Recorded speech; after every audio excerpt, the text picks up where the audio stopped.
O que é a arquitetura militar? Ela seria o ramo da atividade humana visando a construção de obras defensivas capazes de resistir a um ataque.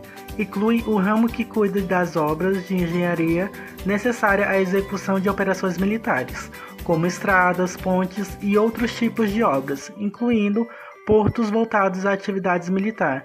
E, é claro, as fortificações, fortalezas, fortes, redutos, baterias, castelos, entre outros.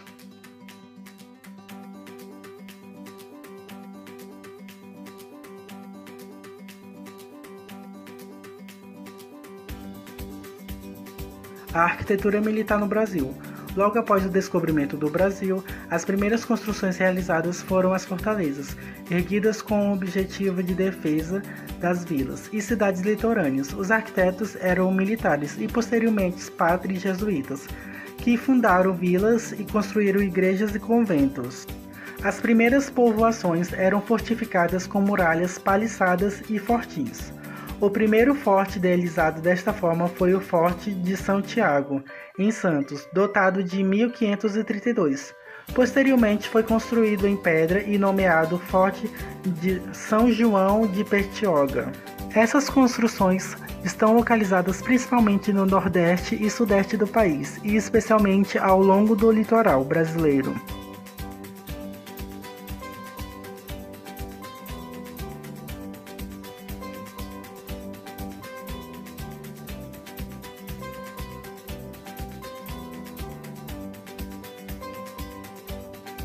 Características. As características básicas dos diversos fortes que foram levantados em nosso litoral passam por pontos-chave, como planta retangular ou poligonal com funcionalidade interna, organização racional dos espaços, porta com elevação para acessos com brasões, rampa de acesso para canhões e guaritas com frisos e visual valorizado.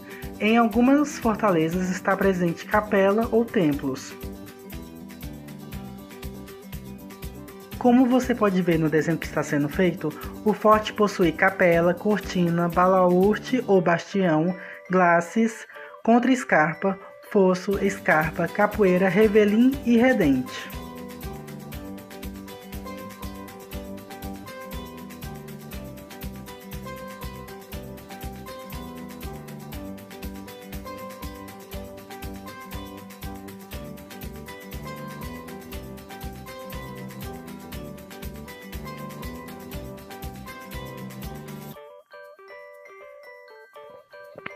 A arquitetura militar brasileira tem alguns dos seus exemplares de maior relevância na cidade de Salvador. Entre as obras mais importantes está o Forte de São Marcelo ou Forte do Mar. O objetivo desse, juntamente com mais dois fortes, era proteger a capital Salvador de invasões estrangeiras vindas pelo mar, destacando-se dos demais por ter sido construído sobre Recife, a cerca de 300 metros da costa, e o ser o único com planta circular do Brasil. Provavelmente foi inspirado no Forte de São Lourenço do Bugio, Portugal. Este formato facilita o tiro com canhões em qualquer direção para defender a cidade e o porto.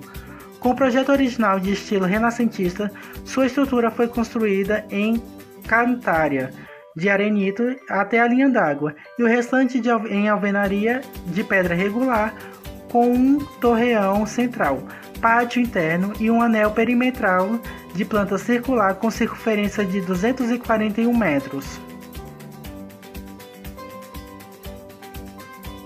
O Forte de Santo Antônio da Barra foi o primeiro do Brasil. Teve sua primeira edificação por volta de 1536, realizada pelo donatário da Capitania da Bahia, Francisco Pereira Coutinho. Entre 1583 e 1587 foi reformado e ampliado. Entre 1596 e 1602, o forte foi reconstruído com pedra e cal, com uma torre octogonal. Durante a invasão holandesa, em 1624 e 1625, o forte teve papel estratégico. Foi ocupado pelos holandeses e recuperado no ano seguinte. Registros holandeses desta época representam o forte com uma torre redonda. Após o naufrágio do galeão Sacramento em 1600 1968, decidiu-se construir um farol no interior do forte que foi reedificado em 1694 e 1702.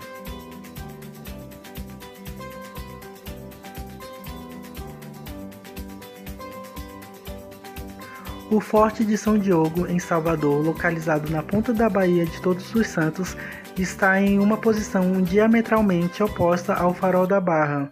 O pequeno forte é cercado por uma praça verde. Vendo o forte, nota-se que a construção dele valoriza a defesa, com a muralha e uma guarita com finas soleiras em primeiro plano. Era fácil perceber quando o inimigo se aproximava, mas era impossível saber se há um vigia, assim impossível de incapacitá-lo. Mas ao contrário, o invasor poderia ser facilmente atingido por um guarda dentro do posicionamento. Mais altas ainda, as janelas do edifício interior possibilitavam uma vista melhor ainda. Hoje, em tempos de paz, o forte é atração turística, portanto, as portas permanecem abertas várias horas do dia. Em 1631, na entrada do Canal de Santa Cruz, na ilha de Itamaracá, em Pernambuco, os holandeses construíram o Forte Orange, com a finalidade de proteger o acesso ao desembarque e embarque de navios destinados aos portos de Iguaraçu, na Vila Conceição. O Forte Orange, dominando o acesso àquelas povoações, apresenta um formato quadrangular com todos os ângulos agudos em forma de vértice, e uma entrada em curva, cujo corredor encontra-se ladeado por duas ordens de seteiras. O forte também possui 4 baluartes e está cercado por estacas de alvenaria de pedra, dando proteção ao porto.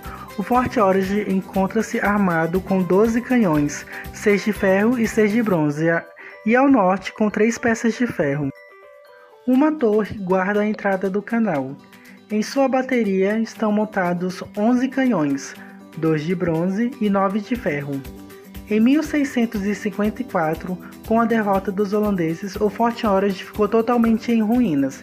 Entretanto, com a capitania do Itamaracá voltava a ser prioridade dos portugueses, e eles restauraram o forte em 1696 e trocaram os antigos símbolos flamengos pelas armas do Reino de Portugal. O Quartel dos Aflitos é um patrimônio histórico do final do século XVII, que sofreu alterações em sua fachada, ganhando elementos neogóticos.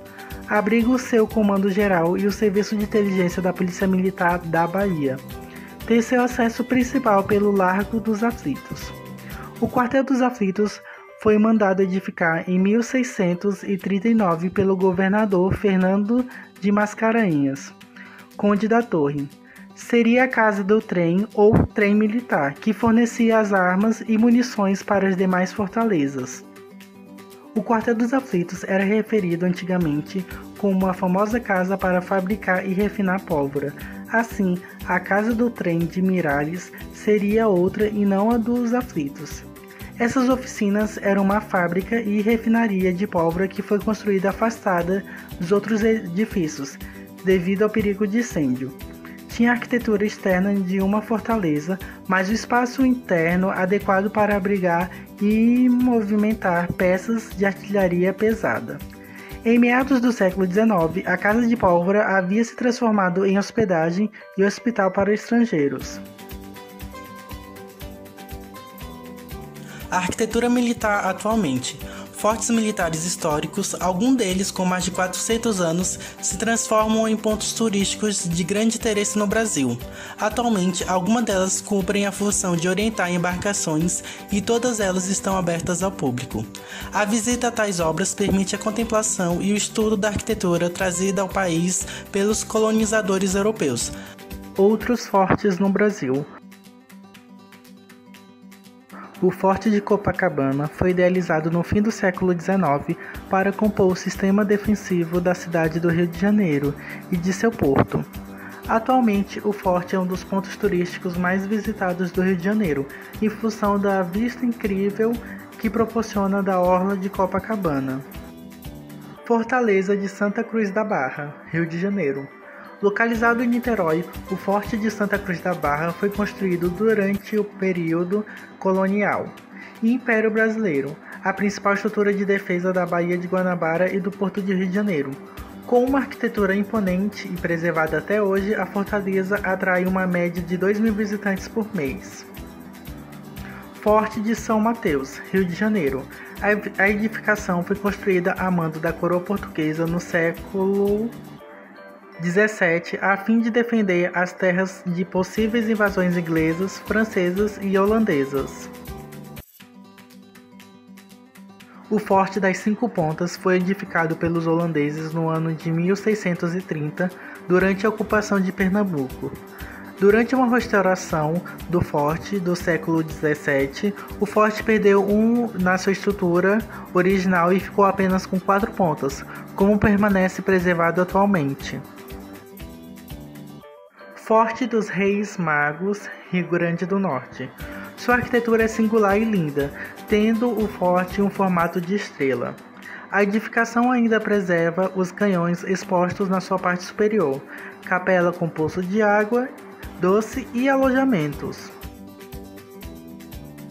O Forte do Príncipe da Beira é considerado a maior edificação militar portuguesa construída fora da Europa no Brasil colonial. O Forte Príncipe da Beira era uma cidadela de pedra. Estima-se que mais de 800 pessoas viviam no forte em seu auge. Seu tamanho traduz a necessidade de abrigar todos da comunidade em seu interior, por estar em um lugar perigoso, isolado e de difícil acesso.